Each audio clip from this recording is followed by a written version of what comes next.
Ya, yang pertama kita tahu persis proses Pora ini penuh tantangan, eh, tapi hari ini kita sudah optimis, pembukaan 19 insya Allah sukses.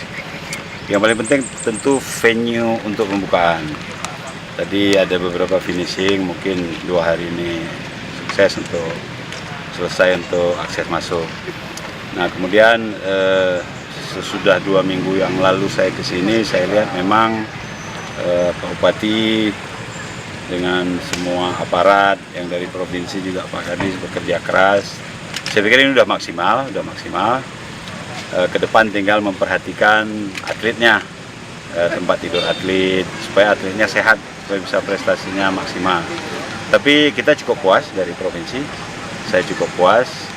Pak Bupati dan kawan-kawan, termasuk rekanan, saya berterima kasih ke rekanan, semuanya serius.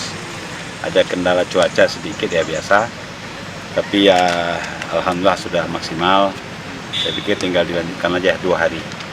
Dan persiapan untuk geladi juga saya pikir penting untuk suksesnya pembukaan. Menurut Pak Bupati sudah ditangani oleh IO dan IO-nya cukup profesional.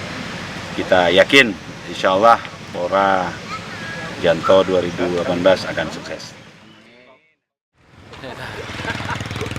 20 km إن شاء الله.